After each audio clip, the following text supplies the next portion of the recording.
Good morning, everyone. My name is MightyStream, and today is October the 14th. I'm brought to you by Hope Through Navigation, and this is our H.O.O.D Recovery Services.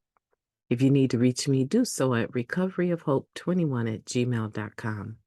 I am going to do your Just for Today in a meditation for the 14th, so let's go ahead and get into that screen. I am excited to see what it's about. Okay, the title is The End of Loneliness. Oh, this ought to be awesome. Okay, with the love that I am shown in Narcotics Anonymous, I have no excuse for loneliness. Addiction is a lonely disease. We may be surrounded by people, but sooner or later, our addiction drives a wedge between us and even our closest loved ones. Many of us are driven to Narcotics Anonymous by a desperate loneliness. Though we may approach the rooms of NA with caution and suspicion, we are welcomed with a hug, a smile, and a warm keep coming back.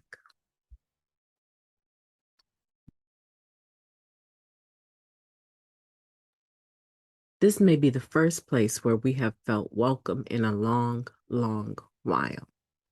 We watch other members talking and laughing, leaving the meeting in groups for more talk at the local coffee shop. We wonder if we too could be a part of this loving bunch. Our pattern of isolation can make it difficult for us to join in. Over time, however, we begin to feel a part of rather than apart from. Soon, when we walk into the rooms, we feel at home. We begin to make friends, and our lives start to change. NA teaches us to overcome our isolation. Through our first tentative friendships formed in our home group, we start to find that making friends isn't hard. A sense of belonging comes when we share ourselves with others. Just for today, I am thankful for the friendship my higher power has given me in NA. Because of them, I am lonely no more. The friendships your higher power has given you in NA, because of them, you are lonely no more. That last little bit there, that just for today, those two sentences, I want you to repeat them. When we're done with this meditation, I want for you to go into your room where you can see yourself in a mirror, and I want you to say this 10 times. I don't want you to say it fast. You don't have to say it word for word, but I want you to say, I am thankful for the friendships my God, my higher power has given me in Narcotics Anonymous. Or you can say, I'm thankful for my friends that I have in recovery. Because of them, I am lonely no more. I want for you to create a positive affirmation based on this just for today. What I think happens sometimes, and this happens with people that have been around for a long time, people that are new and they're excited, they're on that cloud nine, they're excited to have new friends and associations, people that believe in them, right? And for that individual that is doing service work, a lot of times the people that they hang out with in the rooms may not necessarily be the people in their home group, but it may be people from area. It may be other people, maybe not necessarily area, but people that are willing to also do service work. They have this like mind of giving back in the rooms what was freely given to them. But what happens for every single person, and I believe this has happened for sure as a result of the pandemic for the majority of us, is we get to the point where we're complacent about friendship.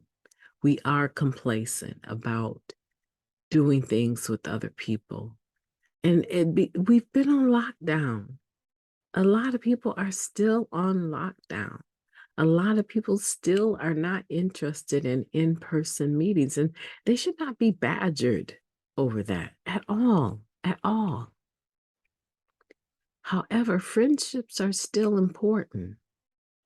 And a lot of times, what has happened is for individuals that are no longer going to in-person meetings and they're just strictly doing virtual meetings, they're finding it difficult to be okay in their own space unless they're on a meeting. And that's okay, but you're not going to fellowship with people in the virtual meeting. You'll listen to them share, you'll have that spirit of giving just by listening. But sometimes that's not going to be enough. And a lot of times your family members are not enough. The people you live with are not enough. They don't necessarily think the way that addicts think or behave the way that recovering addicts behave. And we all need someone, right? In the Just for Today reading that we read at the end of our meetings, Just for Today, right?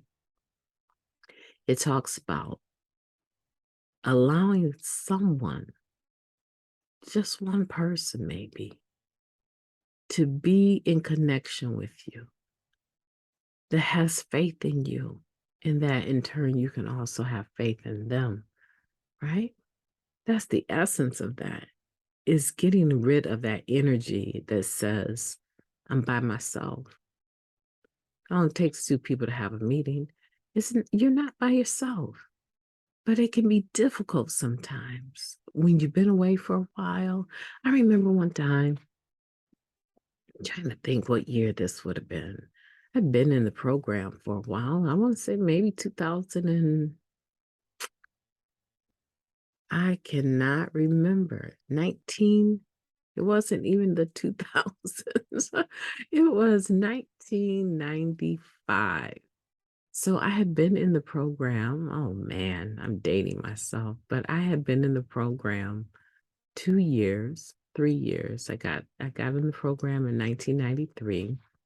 And this would have been, I want to say around the winter. This would have been around the winter of 95. And I remember having foot surgery. And I didn't have it on just one, I had it on both feet. And the expected recovery time was at least 8 weeks. At least 8 weeks. And I can remember that I would make time. Listen to this. I would make time, excuse me, I would make time to make sure that I was transported to the hairdresser. I would make sure that I kept my hair taken care of. And something said, you're putting these people through a lot to transport you to another town so that you can get your hair done. But you absolutely have no interest in going to the meeting in this condition. That's going to be a problem for you later. And you know what? It was. It was. So even though eventually I was able to get the cast off of both of my legs, I still had to walk into the meeting for the first time, it seemed like, right? In person. And I had let too much time go by. And when I walked in, I didn't feel a part of.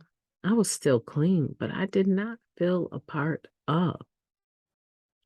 And my fellowshipping was reduced to my beautician who was in recovery, and my sponsor. And the only reason I was even speaking to my sponsor at that time was because I couldn't help but see her. I mean, we were going to the same beautician. We met there often. And I just was like, is this it? Am I really going to limit my recovery fellowshipping to one or two people? There has to be more. And more was waiting for me. I started DJing, I started doing events.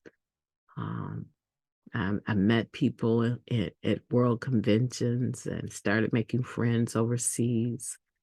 And I just want to use that story to tell you that you can be up and you can be down. You can have fellowship with a few people, a lot of people, feeling very good in their presence. And then all of a sudden, something steps into your stinking thinking and tells you they don't really like you. They're not your friends. And you start to pull back. Don't pull back today.